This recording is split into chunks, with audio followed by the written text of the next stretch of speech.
my new followers don't realize that I am an artist like inside and out. As far back as I can remember, I always wanted to be an artist. I was the kid who was always drawing, painting, creating something new. My parents, my friends, my teachers, everyone knew me as the artist. They noticed at a very young age that I had a lot of artistic ability. So I wanted to share with you guys some artwork that I've done over the years, kind of really where I started and how I've kind of transitioned here to today. My mom kept like every single drawing I ever made, every single painting, which has been kind of fun looking back at them.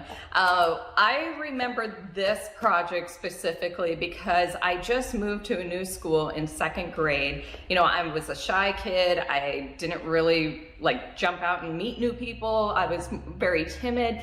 So meeting a whole bunch of new kids at school was a little intimidating. And so towards the beginning of the year, they had this competition where you had to draw a picture of ways that you can learn about fire safety, you know, prevent fires in your home. So this was a picture. It's so funny. So this is the picture that I drew in 2nd grade. I don't know if you guys can see here.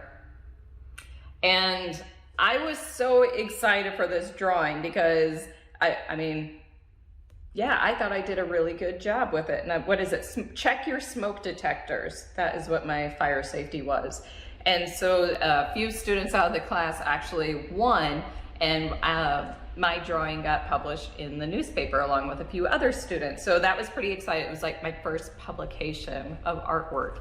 And ever since then, I became the kid who could draw. Like I was Amber the artist in school. So then I found this other picture that this was from 3rd grade, and actually I won 1st place on this too, and they published it in the newspaper. So it was kind of fun having multiple drawings. So, but the funny thing is about this for fire safety is to quickly put a metal lid over the grease fire, never spray water over it, but you can put baking soda on it. So obviously I needed to learn kitchen skills of how to prevent fires in your kitchen.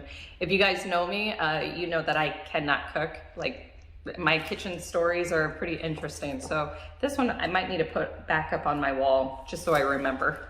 So I found a few more drawings to share with you guys.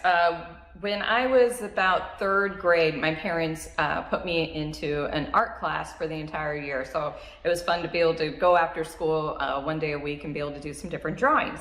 And what I really liked about it was learning like different mediums of art. So this was actually the very first drawing that I did in my art class. Here, I'll put those on the side. My very first drawing, and this was where it was ink and pen, like you had to dip a pen into ink and kind of like start sketching and drawing. So like I said, I think this was 3rd grade is about when, yeah, it would have been 3rd grade when I started my art lessons. So this one, I was excited to see this one again because I was pretty proud of myself learning how to use ink into that drawing.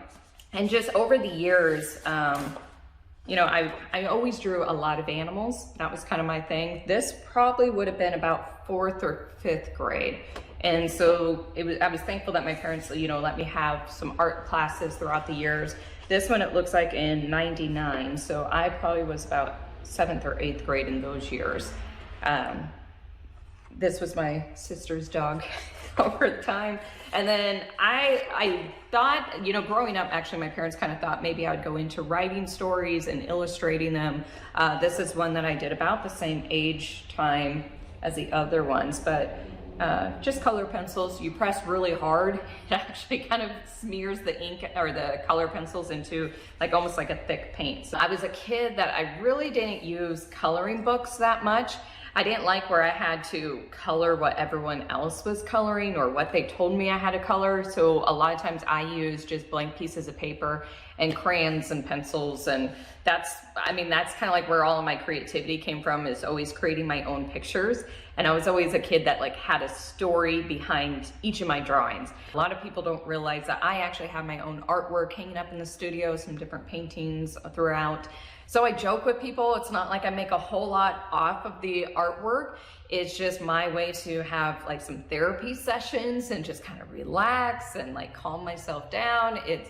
It's therapy for me. So if I make a little bit of money with my paintings, that's great. It's cheaper than paying a therapist. So painting is like my therapy. So for me, art it doesn't matter what type of art that I'm doing. I love all forms of art, but it's like where I can just enter into my own little world. It's quiet. I don't have any stresses. I don't have to deal with anything. Like, I'm making my own painting. I'm making what I like. And if other people like it, that's great. But it's just, yeah, you just get to go into your own little world, and art really just feeds my soul. It just makes me, kind of brings me back to my roots. Like, whenever I'm painting, it just brings me back to the basics of what I love so much about art. And yeah, so I hope you guys enjoyed seeing some of my fun little art pieces from over the years.